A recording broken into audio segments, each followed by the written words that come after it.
Hey, what's up, everyone? On this episode, I'm going to reveal more about the woman behind the mic, the movement I'm creating, and how you can be a part of the paradigm shift. So, I've got to be honest, I have re recorded this episode what seems like a million times because I was just trying to get it right. I'm like, man, the episode where I introduce myself has to be proper and formal. And when I really sat down to think about it, I was like, how would I want to start the episode? How would I, in all of my glory and personality, how would I greet someone that I love and haven't seen in a long time? Because that's how I want you to feel. I want you to know that I love you and we're like old friends who are coming back into touch and nothing has changed. So I would say, what's up, motherfuckers? That just gives you a little more about me. But when I was creating this episode, I asked myself, all right, what kinds of questions would I want to share the answers to that would let people know more about me? And initially, my mind went to my chronological history, where I came from, who I am, what brought me to where I am today. And then I realized that that matters way less than I had ever given it credit for, and then most people give it credit for, right? Because we're not our stories, though many of us have very deep attachments to our stories, myself included. But what I'm coming to find these days is that a lot of that just doesn't really matter anymore. What matters is what's here right now in this present moment. And so I wanted to start by answering the question, what do I stand for? And why am I doing the work that I'm doing? Because that I feel is a more accurate representation of who I am and what I'm up to these days. So, one of my deepest beliefs is that it's every person's birthright to know deep love and connection. This is not for the people who have money, for the people who have studied longer, for the people who have longer hair, right? There are no arbitrary considerations to make when we're talking about someone's birthright to know deep love within themselves and in the world around them. No one is any more, less, or deserving than others. And in fact, deservability really has nothing to do with it. This is love and joy is something that is inherent within us. And a part of my mission here on this earth in this life is to bring people back home to themselves through the journey of self intimacy and intimacy in their romantic partnership. And that is a long journey that I've been on with myself. And I'll share a little more about my history in this episode. But it's really my mission and my deep desire to take a stand for love. And I mean unconditional love with no conditions, no bounds, just love that is truth, that is in wholeness, that is complete, and the kind of love that lets us remember how free we are to love and to really connect back to that inherent part of us. And so a lot of my work these days is firstly with women and then with couples to rediscover the power of intimacy within ourselves and within our romantic partnerships. And a lot of that comes through reconnecting back to the power of our own feminine essence. And when I say feminine, I don't mean gender identification as in man or woman. I mean the attributes and qualities about us that are opposite of our own masculine essence. So we both have masculine and feminine within us, and I talk about this in other episodes. But when we think of our feminine, it is our qualities like nurturing, like creativity, like birthing, giving birth to life, giving birth to new ideas, yielding, surrendering, being open. These are all qualities of the feminine, and the feminine is a generative energy. And so the feminine is what animates and gives life to things. And when we talk about the masculine in its essence, it is directive, it is ever present, it is linear and organized. It is the container that contains the feminine, not constricts, but contains. Because if the feminine were left to her own devices, she'd float out into the ether. And I say she, not gender, but the feminine energy would float out into the ether and would be rather chaotic. And so the masculine energy contains and gives structure and safety to the feminine. And now if the masculine were left to its own devices, it would become sterile and rigid. There would be no life, no animation to it.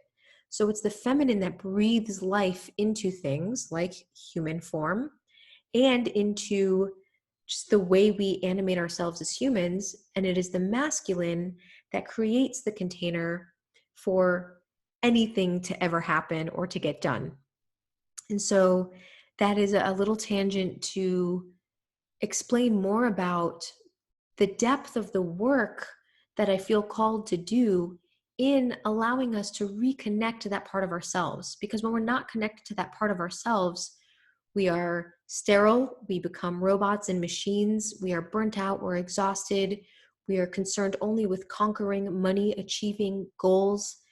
And those can be great things, but when not balanced by our own feminine nature in resting, replenishing, nurturing, loving, creating, then we become imbalanced and our masculine becomes overdeveloped.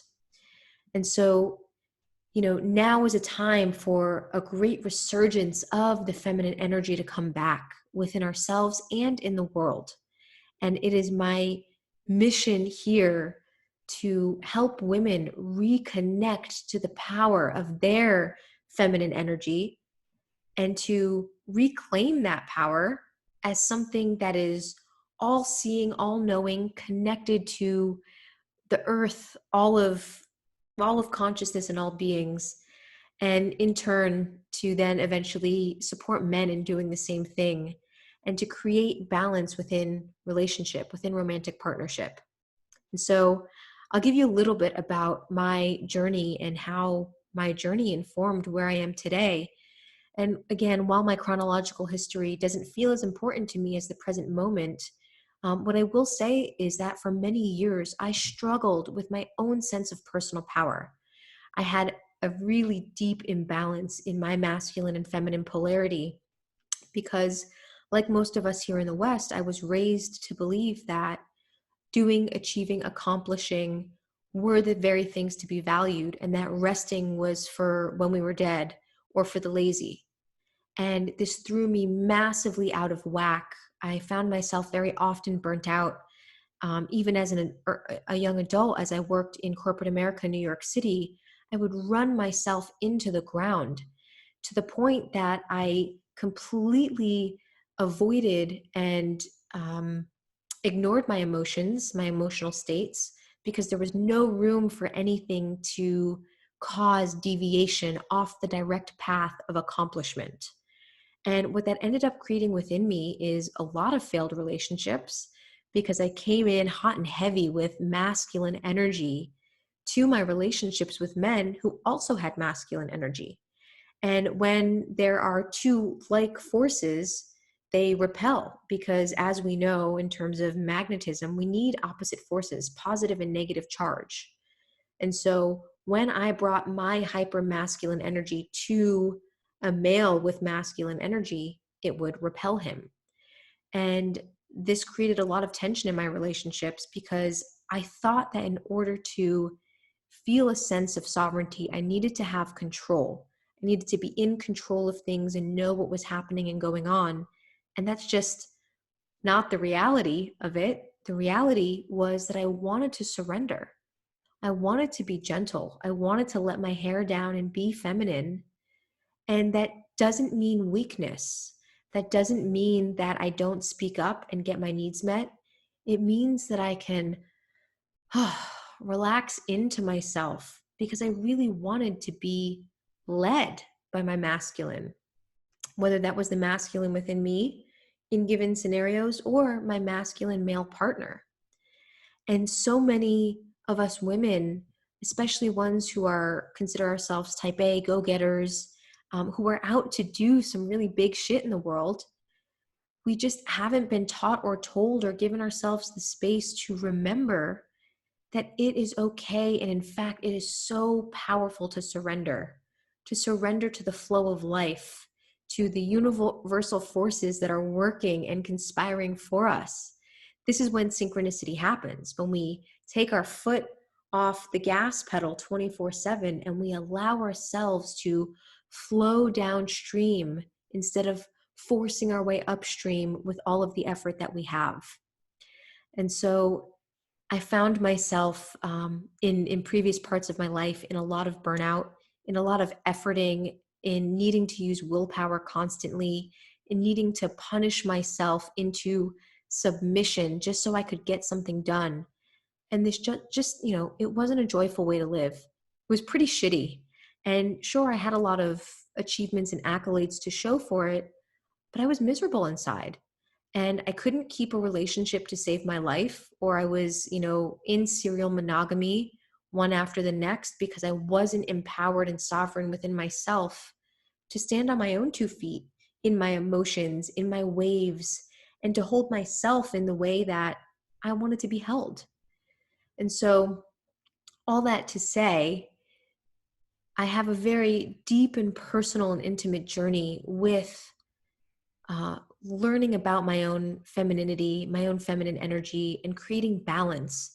And if you go to a later episode, you're going to see that there's an episode about creating intimacy with our menstrual cycle.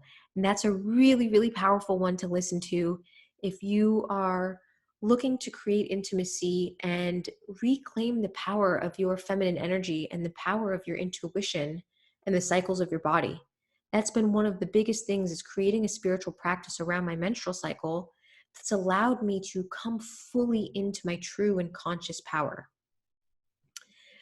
And so, a little more about what I'm here to do and what I am feeling so fucking charged up by these days is I'm here to serve as the embodiment of the high priestess. Now, I have a varying relationship with how I show up as that embodiment each day. But the high priestess is the embodiment of a woman who's grounded in her purpose, who leads from love, who is ever present, who's empathetic and connected and deeply nurturing. She's in awe and connected to her own sexual power. And she creates out of thin air. Merely by speaking words, she creates projects and life and things that just didn't exist before. She is one who serves others in creating this for themselves. And the high priestess is sexually liberated. She creates untamed intimacy with herself and in her relationship with others. And this is, when I think of components of this high priestess, which, my hypothesis is all women here have a deep inherent desire to embody this archetype. The one who's fully in her power, who's expressed and loving, who stands in truth and is resolute, and is also nurturing, and wants to hold the baby or the person to her breast so as to create a space for healing. There's so many parts of this that really light me up and turn me on. And as I ask myself each day how I can own my embodiment of this, it helps me to serve other women in finding what that depiction looks like for themselves. Because it looks a little different for each person, and it looks a little different each day. So speaking of what lights me up, I've got a few great joys in my life, and those include, but are not limited to, writing spoken word and performing spoken word, which is a deep creative outlet of mine. I've always really reveled in my ability to be witty with words and cunning with language, a cunning linguist, if you will. I love dancing just about everywhere, in the grocery store, in the park, in the shower, in my own home. I can dance to no music. I can dance to any kind of music. I really fucking love being in nature and slowing down, spending quality time with my partner and my dear friends and family. What also brings me joy is great orgasm, great sex, great food. Any moment where I choose to be present and truly connected to the inner peace that always lies within, and to the abundance that's around me. And, when I think of the personality I've created for myself, I find myself to be hilarious, funny, and witty. I like to tell jokes. The combination, I would say, of a trucker and a diplomat. So, in my most chipper moods, you can find me dropping F bombs, just saying fuck all over the place. Love to curse. And I can rock with the most elegant of them. I find myself to be a spiritual renegade, someone who really goes off the beaten path, a bit of a floater. I never really fit in anywhere. And I'm now finally owning that I love being around all kinds of people. And I love taking a strong stand for what I believe in. And until these last number of years of my life, I was so afraid to do that. So that's what I'm here to do on this podcast, in the work that I share, is to reclaim that personal power of mine and to help others do the same. I also consider myself to be something of a sexual savant. And I don't mean that I know all of the things there is to know about sexuality. What I mean by that is that I have a deep awareness of the power of my sexuality. And I'm coming into learning more and more each day how to use that power for love and connection to myself, to my partner, in my creative endeavors. And that's also what I'm here to share with you all through this podcast and other mediums. Um, you know, a compliment that I honor and cherish most that I receive quite often is that people feel very safe around me. They feel safe to be themselves and to express and emote without fear of judgment. And that is something that I hold so near and dear to my heart, is that I am the space where safety and transformation and alchemy occurs for people. Not because I have to do anything, although sometimes I do ask great questions, but simply because I'm there to listen and be present and really just be with the person who's in front of me. I'm also a very gentle and cuddly person, as well as a rambunctious, outgoing person that has a lot of energy.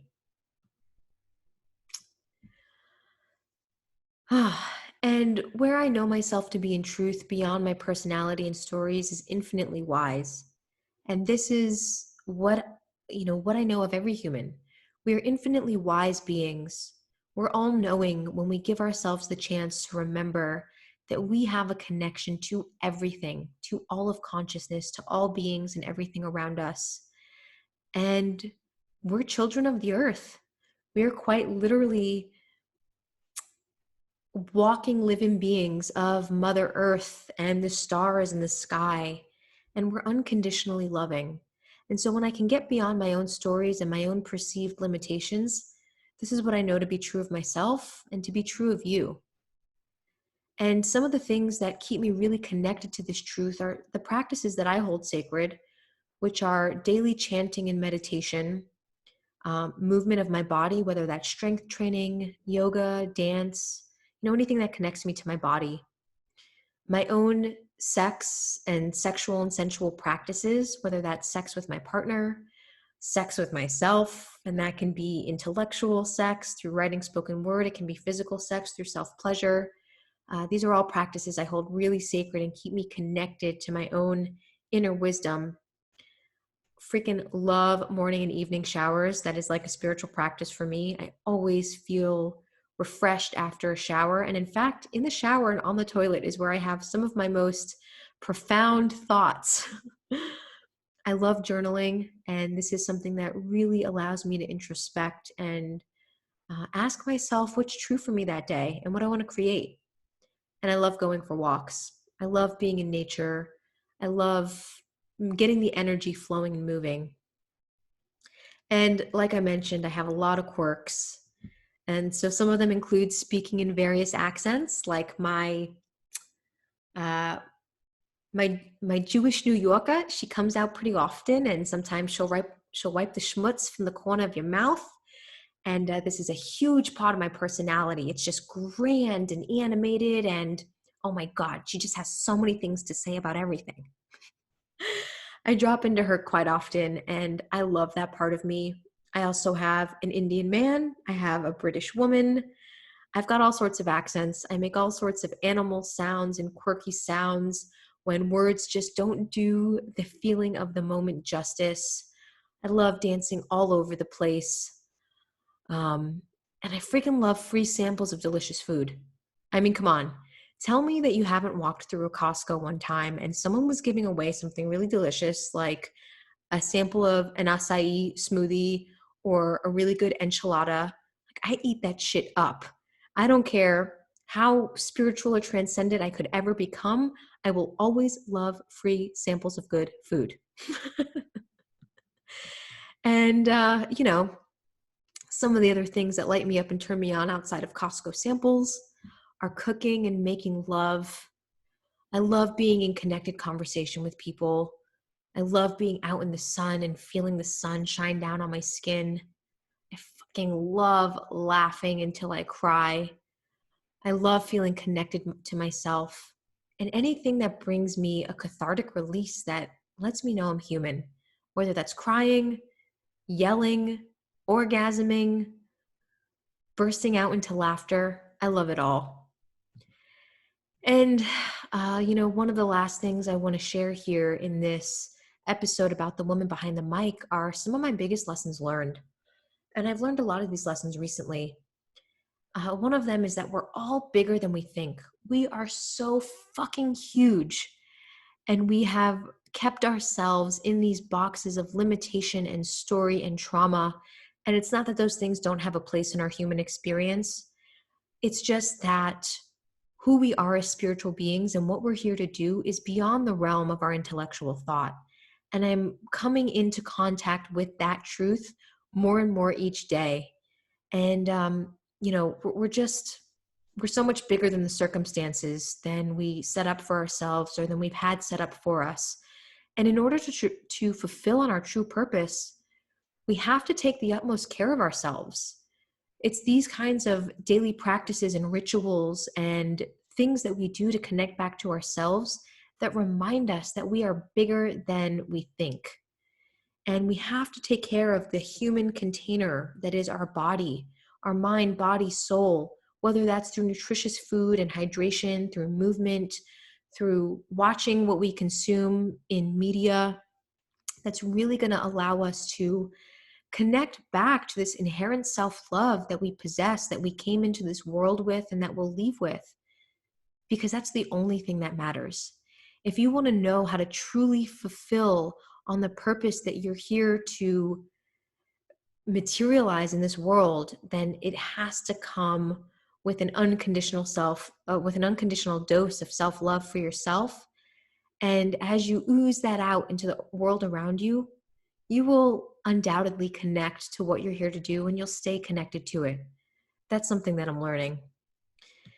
And so, what I hope to create out of this realization, out of this truth of who we are, our infinite nature, is radical change, a shift in the paradigm, like a 180 from where we find ourselves today. And it's a return to love, to intimacy and real connection, and to coming back home to ourselves and to chaperoning others back home to themselves when they're in a moment of disconnection or deviation from the real truth, which is that we're infinite loving beings of possibility.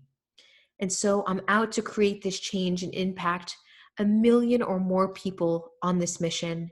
So I really invite you to join me in whatever that looks like for you. And if there's something in this message that resonates, please hit me up. And so, how can you be a part of this movement for yourself? Well, it's simple. Do the inner work. Do the work that is really helping you come back to that truth and that sense of self-love. And when you deviate from that path, take responsibility for where you are and how you've deviated. There's no right or wrong in it. There's just responsibility to take and to come back onto the path of love. Really get intimate with your values and what you stand for, and take a stand to embody those values each day to the best of your ability. Find what integrity means for you and act and be in integrity. And when you find yourself hop off the path of integrity, just restore it. Acknowledge what happened and what the impact of that was and come back to your path. That's all. And take a stand for love within yourself and with others and out in the world, whether that means holding the door for someone or taking the nap because your body really needs that rest, or sharing with someone authentically how you feel. Take that stand for love in each moment. And by doing those simple things, this world becomes a better place. So, before I sign out, I just want to share one of my spoken word pieces. And this is for every woman out there and for every being, in fact. And this is who I know myself to be. And this is an invitation for you to step into the truest version of yourself. She's a blazing fire, flames roaring brightly, rambunctiously red, obstinately orange, yielding yellow. Your eyes remain fixed, her luminosity draws you in like a siren to a sailor. In the depths, the deepest, darkest parts of her, purple and blue flames slither with smoldering intensity. Her inferno can envelop you, burn you, melt you, mold you, warm you. Do you dare step to the pyre? Do you dare dance with fire? Do you dare explore the unknown? Do you dare forage beyond your comfort zone? Do you have the capacity to hold all that she contains? Do you have the audacity to try with the potential to fall short again and again? Do you have the distinction to recognize that which you've not yet earned? Do you have the resilience and grit to face that which you've not yet learned? Are you willing to ask questions? Are you willing to hear truths? Are you willing to shift the paradigm and rewrite the untruths? Are you ready to step into the fullest version of you? That's who she calls forth. Nothing less will do. Thank you for listening to and receiving that. This is a depiction for me of my divine masculine, who calls forth my divine feminine and the strength of my divine feminine within, and my partner Ani, who is the divine masculine, who calls forth this most blazing, abundant, beautiful version of me. So thank you so much for listening today to learning more about the woman behind the mic. I can't wait to connect with you soon. Much love and good vibes to you wherever you are in the world.